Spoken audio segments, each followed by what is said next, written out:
Welcome back to more Sip2Tally. I'm your host, Coach Evans, and today is Tuesday, so you know we come in to bring you our more Sip2Tally power rankings.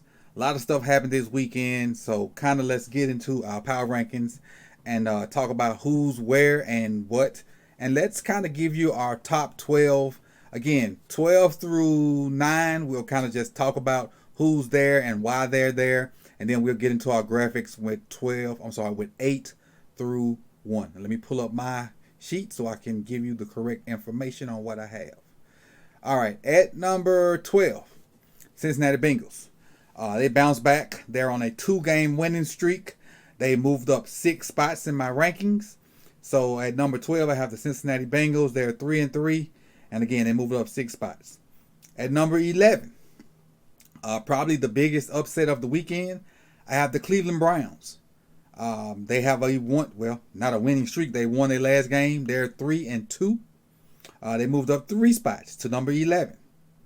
At number 10, the Buffalo Bills. They pulled out a game that I feel like they got away with one, but still a W is a W.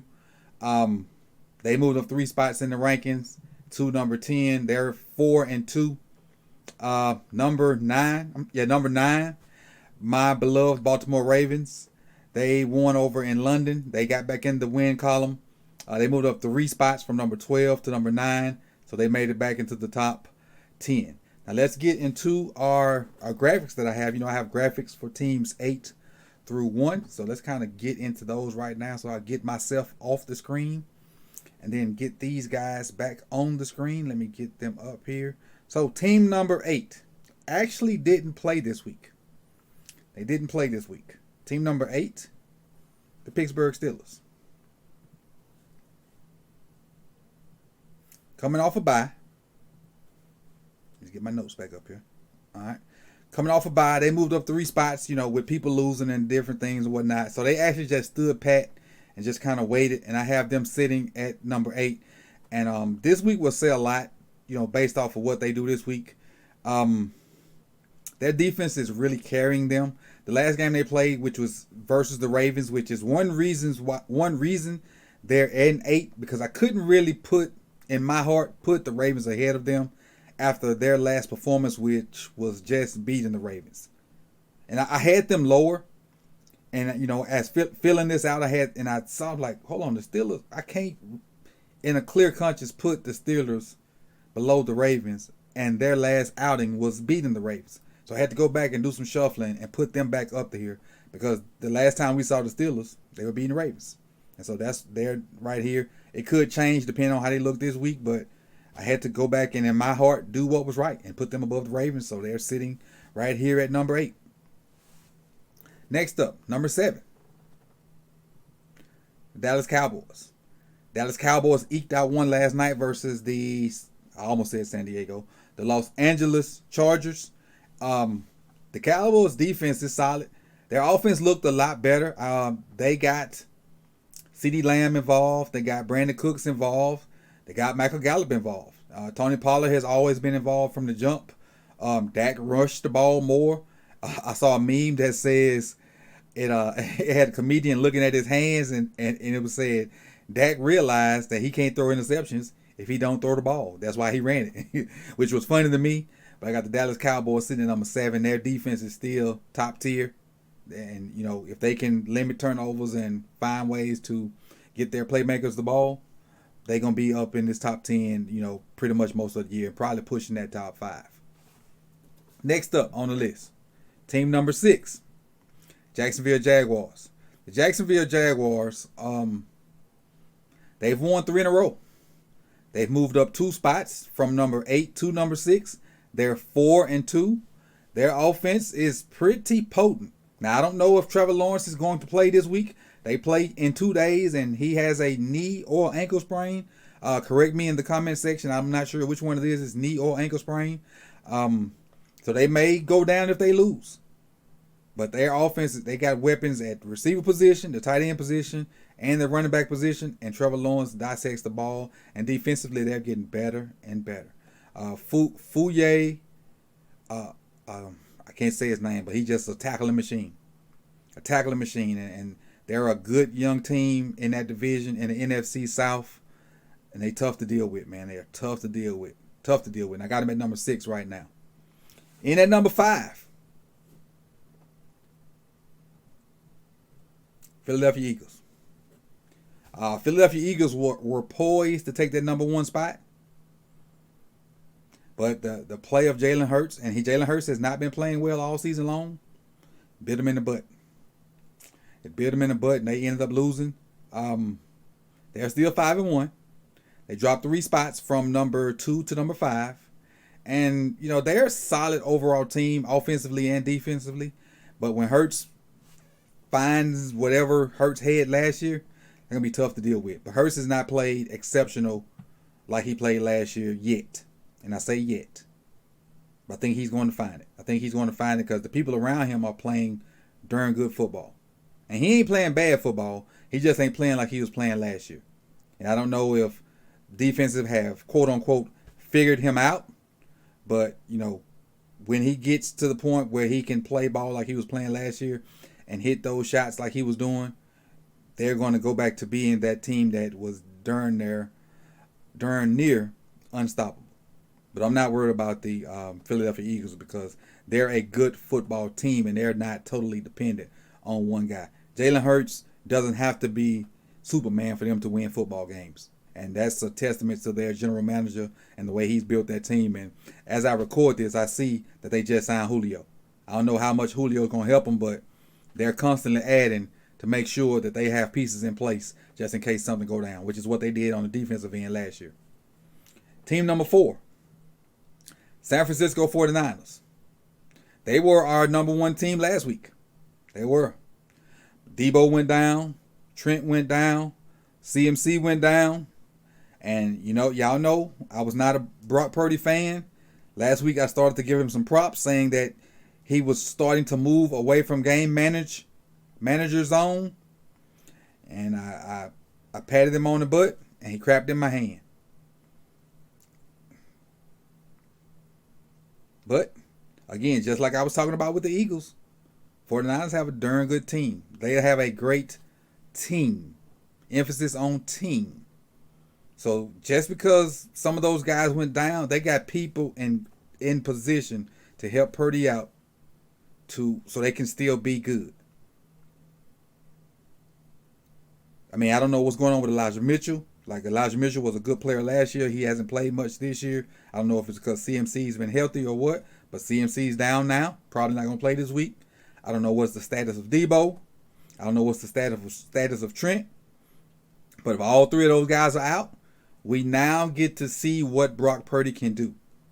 I put out a video on this channel last year saying that what Kyle Shanahan was doing, any quarterback can plug and play in there. San Francisco 49ers fans came to Purdy's defense and saying that that's not true. Purdy's a good quarterback.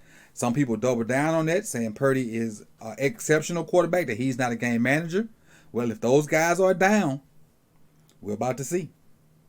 We're about to see. And that is not me throwing shade on Brock Purdy. That's just saying, if you're what the people say you are, because Purdy's never came out and did anything boisterous and said he's more than what he is, but other people have said that. It's about time to see that now. But as for right now, they're sitting at number 4. Number 3, Kansas City Chiefs. Kansas City Chiefs have moved up 1 spot from 4 to 3. They've won 5 in a row after losing that week 1 game. And again, Pat Mahomes, and this video on here from earlier this week, Pat Mahomes and Maato, a.k.a. Travis Kelce, is probably the best duo in the league. And again, I say that I put them over Tua and Tyreek because they do so much more stuff. Their IQ is ridiculous. And I ain't just talking about yards. What they do and how they work well off each other is crazy. There's one play, if you haven't seen that video, where Travis Kelce goes over the middle and the Denver Broncos linebackers collapse on him. He points at Clyde Edwards-Helaire and tells Mahomes, hey, throw it to Clyde. Mahomes throws it to Clyde. Clyde gets about 10 or 15 yards out the backfield. That type of chemistry is unmatched in the NFL. But right now, and the Chiefs' defense is solid. They're solid. With Chris Jones back in the middle, they're a different animal. They're a different animal with Chris Jones in the middle of that defense. Those two linebackers they got, and I forget the white kid name that he plays linebacker for them. Is it Bonacani maybe? I forget his name, but he's pretty darn good too. Willie Gay and the other linebacker, and I think it's Bonacani or however you say it. All three of those guys I like. I like their defense pretty good. I like it even better with Chris Jones in there. So I got them at number 3. Let's move to number 2. Number 2, probably the most explosive offense in the NFL. And it's innovative, it's fresh, it's different. The head coach is quirky, funny, kind of geeky at times, cool at times. I like what he's doing offensively. He's doing stuff that I've never seen before. He's doing stuff that I would love to try if I, ever went back on the grass, which I'm probably not. But it's fun to watch them. It's fun to watch them operate. Defensively, they're coming along. But defensively, they're being helped out so much by the offense that with defense, you just got to play solid defense. Play solid defense. Don't give up 25 points. And you're probably going to win. Because you're just going 30 and 40. So, at number 2, I have the Miami Dolphins. And the only team that really slowed them down was the Bills.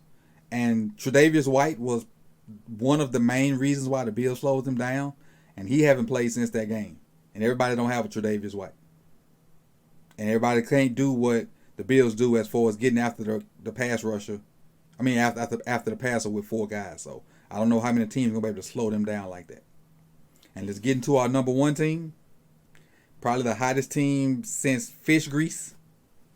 Detroit Lions. They won.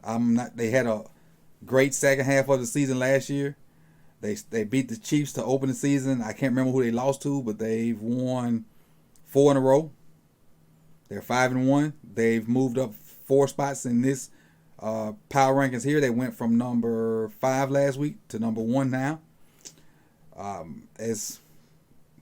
What can I say about them? Probably the best O-line. Amon-Ra St. Brown is one of the top receivers in the league. Their rushing attack is feared. They pound you. They pound you. They pound you. They pound you. Defensively, Aiden Hutchinson gets after you. The linebacker crew they don't have like a star, but they hit you in the mouth. They, for lack of a better word, they bite your kneecaps off. And in the secondary, they hit you. They just a real tough football team. And if you don't match their physicality and their toughness, they freaking bully you. That's what they do. They bully you. And if you don't match their physicality, if you come out here and be soft, you'll be done by the second quarter. And it's just that simple. They coming out, they throwing haymakers. They throwing haymakers. And if you don't match them, you'll be tired. You'll be intimidated by the second quarter, and then they just gonna pound you. They're gonna paper cut you to death. They're gonna paper cut you to death. You go death by 1,000 cuts. That's what they do offensively. They're gonna run duo on you until you submit. Duo in the inside zone on you till you submit. And if you don't submit, they're gonna keep running it, keep running it, keep running it. And when they find the weakness, find the weak spot, or find the bubble in that line, they got you. They got you. And they got the Ravens this week, so this is a big test for the Ravens. And I think it's a big test for them too, because the Ravens pretty solid defensively.